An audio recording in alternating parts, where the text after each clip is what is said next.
The only thing we have to fear is fear itself.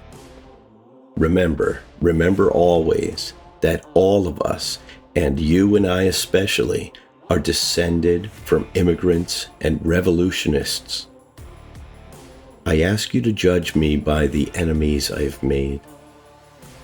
When you come to the end of your rope, tie a knot and hang on. We cannot always build the future for our youth, but we can build our youth for the future.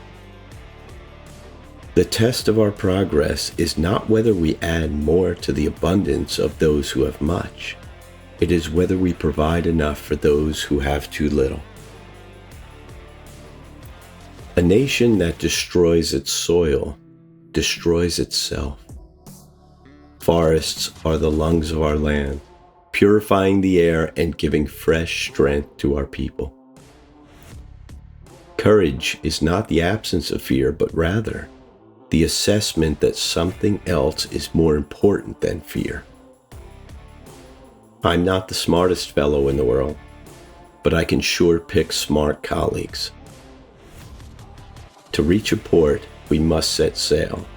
Sail, not tie the anchor. Sail, not drift. Democracy cannot succeed unless those who express their choice are prepared to choose wisely. The real safeguard of democracy, therefore, is education. Books cannot be killed by fire. People die, but books never die. A smooth sea never made a skilled sailor. Happiness is not in the mere possession of money. It lies in the joy of achievement, in the thrill of creative effort. If you treat people right, they will treat you right, 90% of the time.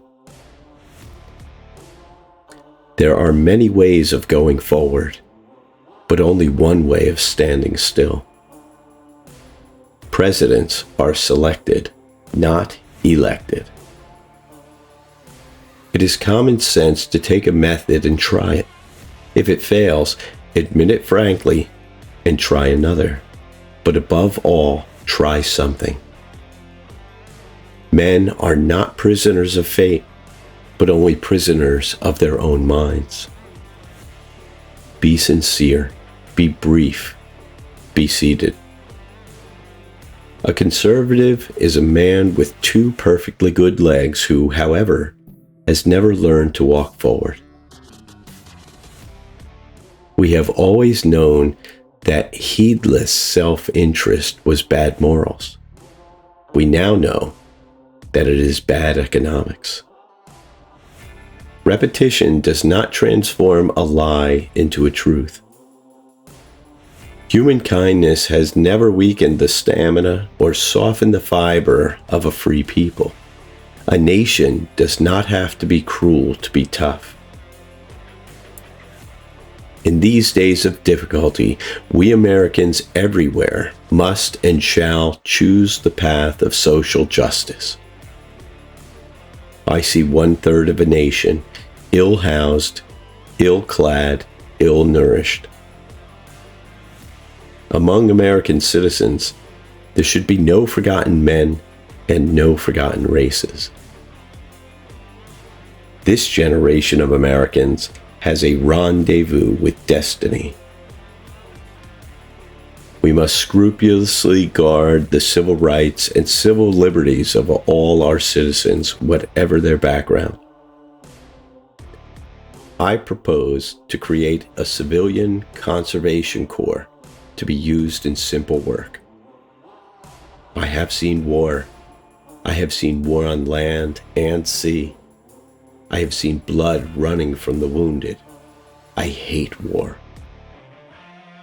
We must be the greatest arsenal of democracy. Freedom of speech, freedom of worship, freedom from want, freedom from fear. No country, however rich, can afford the waste of its human resources. The structure of world peace cannot be the work of one man or one party. or one nation.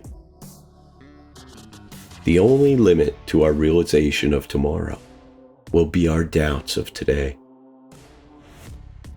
We have faith that future generations will know here, in the middle of the 20th century, that there came a time when men of goodwill found a way to unite. The liberty of a democracy is not safe if the people tolerated the growth of private power to a point where it becomes stronger than the democratic state itself. In politics, nothing happens by accident. If it happens, you can bet it was planned that way. The point in history at which we stand is full of promise and danger. We are a nation of many nationalities, many races, many religions, bound together by a single unity, the unity of freedom and equality. The truth is found when men are free to pursue it. We must be the great arsenal of democracy. There is nothing to fear but fear itself. The only limit to our realization of tomorrow will be our doubts of today. We cannot always build the future for our youth, but we can build our youth for the future. In our personal ambitions, we are individualists. The test of our progress is not whether we add more to the abundance of those who have much. It is whether we provide enough for those who have too little. The country needs, and, unless I mistake its temper, the country demands bold, persistent experimentation.